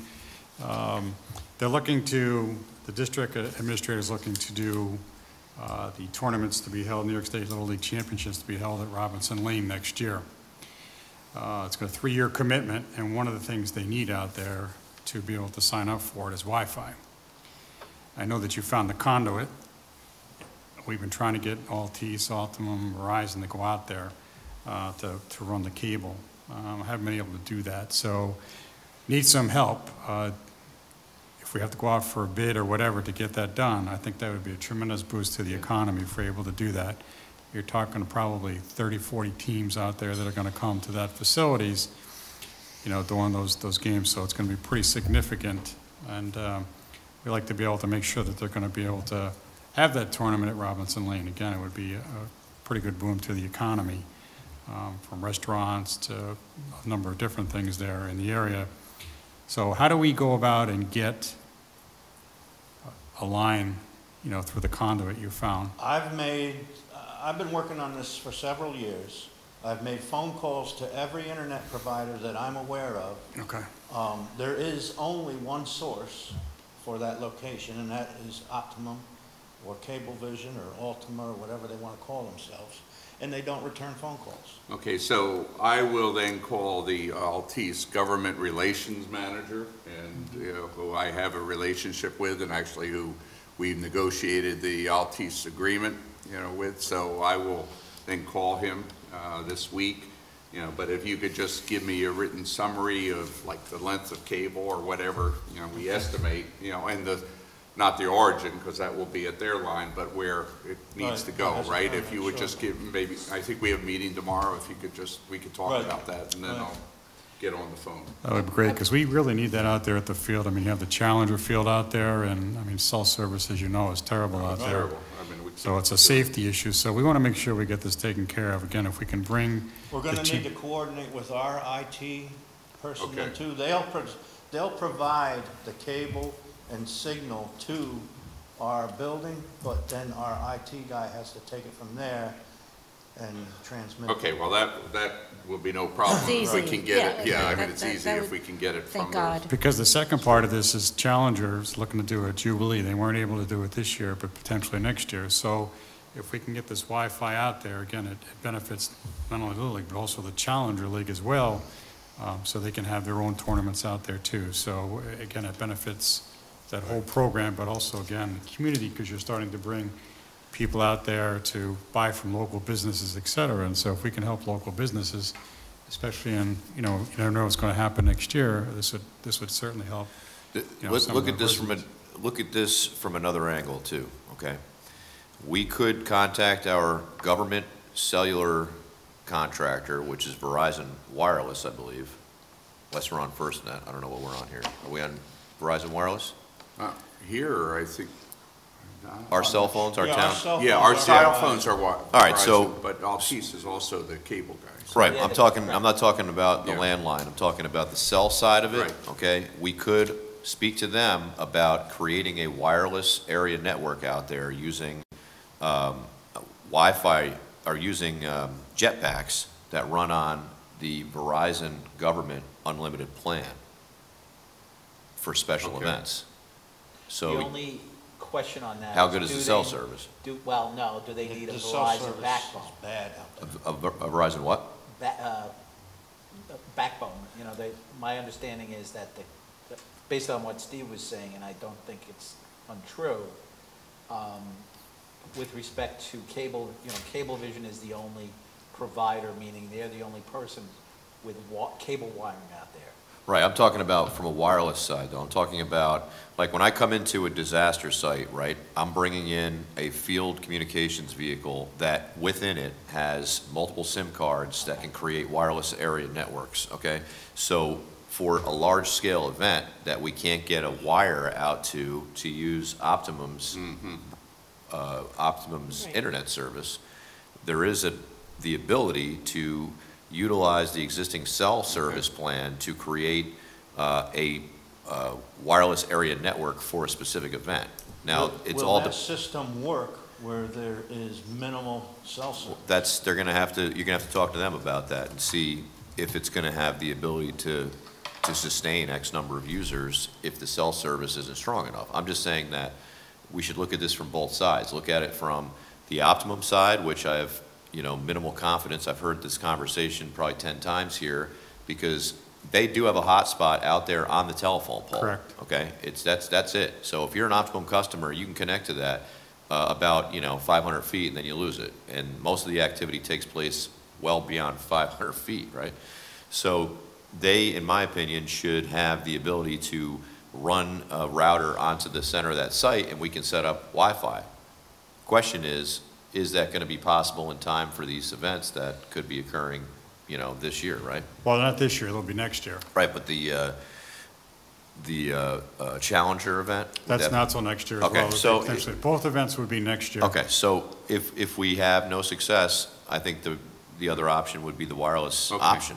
Well, I'll get on the phone with the government relations, my contact, and then we can explore Yeah. the other I option if we need to. recall the last, there was one issue with respect to the conduit, but there's a second issue with respect to, in essence, under the cable franchise regulations, I believe if you do a run of more than, the number is about 1,250 feet, the customer has to pay for the run. So, which we're willing to do. That was, Yeah, okay. but that was one of Correct. the things that they Sure. had raised, so, but, It's also- and if they do the run, they have the potential of putting up another hotspot, within the park, and we could give them, Right. a pole or something like that in the park to do that. And that would cover the whole park. Right. Right. A wire to a router is not going to cover the whole, Right. Right. unless you have a very strong Correct. hotspot. Yeah. Yeah, my other concern, though, is that the cell service is so spotty out there, and we have so many people out there. If there's an emergency, Yeah. Yeah. is there a landline in the concession I don't stand? believe that landline works anymore. Well, that's a problem, too. So we could have a scenario where people can't even call for help out there. I think we need to look at that, Yeah, I agree. I mean, at That's one important. point, Verizon, someone at one of the Verizon subsidiaries, Verizon Wireless, was looking at cell tower locations Right. within, but nothing out that way, Nothing out that way, that's right. which was surprising to me based on, Yeah. the coverage, but. So the They one may thing, not know it's our town. so the one thing is the district administrator, before they'll let these guys bid, Little League bid, they want to make sure we're going to be able to provide the service. So they don't want to say yes to it and then find out, by the way, we can't get Wi-Fi. So as long as we're going to make a strong commitment, we're going to do it, and that's fine, because we need to be able to give Little League Right. an answer as to, yes, we I am signed up for it, and we'll concerned- be there. I'm sorry, I apologize. Can you make sure that phone does work? That there is a landline out there? And if there isn't, we need to get something out there in case of an emergency? I've made phone calls, and Just, if you could just let us know if the phone works. Maybe it works, I don't know. Pick, The see if landline. it doesn't work, Yeah, then I'll we see. need to escalate that, Right, because yeah, God we'll forbid, do it. there's an emergency. Yeah, And Steve, thank you for everything. yeah, it's But- very frustrating. let's Of talk course. tomorrow. I just don't Yeah. understand how businesses can No, operate the way they do. I understand, but I'm so afraid of an emergency Yeah, no, with a child. I agree 100%. So we need to get that fixed. There should be communication at every one of our parks. Yes, Yes. yes. One other thing, and it's actually, Jim, I think I copied you on it too, as part of Robinson Lane. There's a potential somebody wants to be able to install lights at the field at no cost to the town. Is there any kind of liability or anything we have to worry about? Of course, we would have to pay for the electric naturally, but is there any other kind of liability? You don't have to answer tonight, but just want to get an idea so we can go back to him and say, listen, this guy's he's really going to do it. Is this something I we want mean, to move forward? one of the things, again, I think, since we would be paying for the lighting, one of the things, or the electricity, you want to get Correct. as efficient lights as possible. And then the other issue with respect to liability, we would, they would have to name us as an insured, and then you'd have an indemnification agreement. We went through that with the signs, the new signs, that process, and I in mean, the that other case, they thing is that dedicated to us. it's particularly important because now you got scaffolding law in play. Are we because talking they're about eligible. lighting another field? Yeah, one of the Little League fields. I'd be a lot more comfortable if the engineer firm was involved in this to approve the plans. That's fine. Yeah, I mean, the big thing when we started talking about lighting fields is the public and seeing a foot candle plan and making sure we're not spilling off Right, the to the property. residential Making areas. sure the electrical loads are able to handle it. I mean, everything right now is going to LED, so is that what you're talking about in the best interest of electricity? We should have a meeting. Okay, Well, so. okay, let's discuss that Maybe offline. Okay, and- that's Yeah. fine. Yeah, let's Talk do. about that Okay. another time. Thank you. One last thing for Tim, sorry. Come on. Fences over at Robinson, can you make sure you get the bids out for those, That's going to please? be going out probably, if we're lucky, the end of this week, early next. Thank you, sir. Steve, anything else? If not, No, I'm good. you are excused. Thank you. Thank Thank you you, Steve. very much. Next item that I have here is concerning, and this can be a discussion item with respect to additional sheriff's deputies coverage. You saw, Sergeant Stewart's email basically saying for each 4-hour patrol we would add, would be $340. And for one additional 4-hour patrol each week, it would cost us on an annual basis $17,680. So each time we wanted to add additional one, just double that or triple it.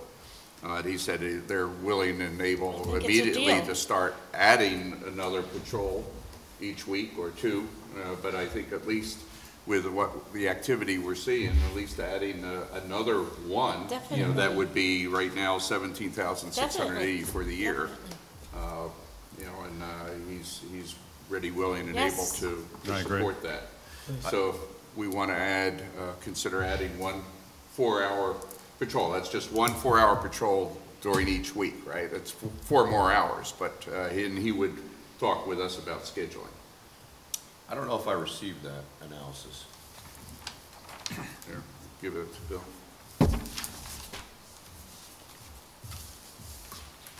Oh, I guess I did. Yeah. Or actually, give me back that one, Bill, and I'll give you, I did make a, you guys.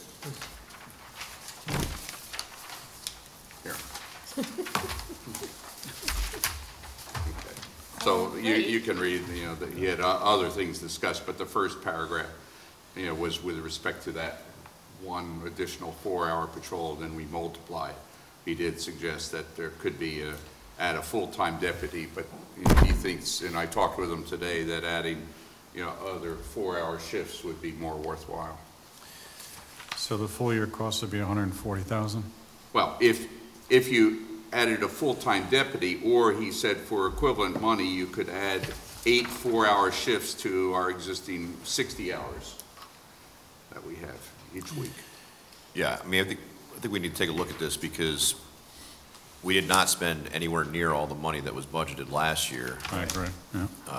I think we got to look at, rather than just arbitrarily adding 4 hours, I think we got to strategically look at what time of day, what day of week would be most beneficial. I agree. To do that, and again, back to my, my original point from years ago, Jim, is we got to do a cost analysis here and determine if paying overtime for deputies versus paying straight time for deputies that are specifically assigned to the town of Wappinger. And we've had this conversation before, and we've never really reached a consensus on the best approach, because there is an argument to be made here that if you're going to spend, $140,000 additionally for, a full-time deputy versus, $85 per hour for shift work. Right. We should look at what the pros and cons of the different approaches are, because if we're going to be averaging X number of hours per week, paying for a full-time deputy a straight time versus overtime is a conversation we should probably have as we head into budget. Right. Yeah, I mean, we can have that conversation with the county. I don't know, my recollection in the past, they might have had some limitations in the CBA, but off the top of my head, I don't remember.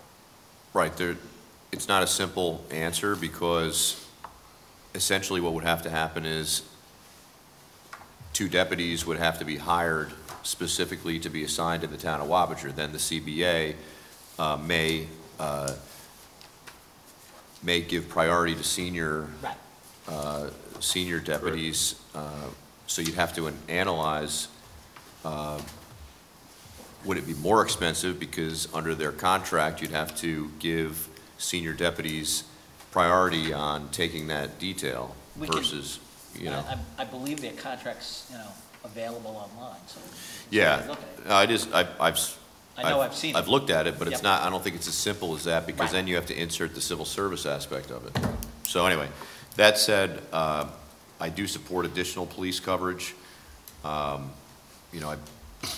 work with these deputies in the field in this town on a regular basis, including last night with a wrong-way driver on Route 9 that crashed into a tree. And the deputies were the first ones there, state police assisted. We are fortunate to have 2 layers of law enforcement in this town, one that we pay and one that pays us, basically. So I think from that perspective, we should take a broader look at this and strategically figure out how to make this work even better. Yeah, and to protect our residents, and with the increase of people that are in this area traveling through and living here, this is important, especially with the kids. Kids are going to be out of school. That is true, and Dr. Bonk, as he explained here at his presentation, the budget for Wappinger Central School District includes an additional school resource officer for Wappinger's Junior High School, which is a good thing. So you'll have school resource officers in the junior highs and the senior highs, and Dr. Bonk's position after the tragedy in Uvalde, he wrote a letter to the federal government which said he believes there should be a school resource officer in every school in the Wappinger Central School District. However, federal funding will be needed in order to do that. So I think that is a good a good approach. Right. However, it's not something that comes free. So, There may be, I believe that at the end of the legislature. they did make some provisions. For state funding of these schools. Yeah, and the new federal bill that's pending, Yeah. and Well, the state legislature did, actually under the gun safety legislation, included some school funding. Right. Relative to fortification, though. However, there's never going to be enough funding just from one source. It's got to be a collaboration. so the last resolution, as I mentioned at the beginning, is approval of increasing the standard mileage rate for business travel by 4 cents up to 62.5 cents. I mean, how do they think that that's going to even, They don't. I mean, not enough. 62.5 cents per mile is not going to even cover your gas costs, let alone the wear and tear on your vehicle. They'll probably change it at the end of No. the third quarter, right? But at least they didn't take it away. So, Well, they well, can't, I let's- mean, Who knows? it's just. Do I have a motion? Oh, yeah, well. I make a I'll move motion it. that I second move it. this. Okay. Accept it. Motion and second, all in favor? Aye. Aye. Any nays or abstentions? Seeing none, motion passed. So before we go in executive session, any other Just new real business? quick, I see Sergeant Stewart had a comment about our speed trailer. It works fine, just so everybody knows, it's currently in the 3rd ward, and it Okay, works fine. good. So in case anybody needs it. Okay, very good. Well, that's good to know. Yeah, very good to know, thank you. Okay, so I have a motion to enter executive session. It's for the purpose of discussing litigation, an acquisition, settlement of a dispute, and the conflict counsel issue, and then a DEC action, which we'll cover first, so Tim can get home in a decent time. So I'll do I make have a resolution? motion. Second. Okay, motion second, all in favor? Aye. Any nays or abstentions? Seeing none, motion passed. Thank you. So Tim and Jim, let's discuss that first, hopefully.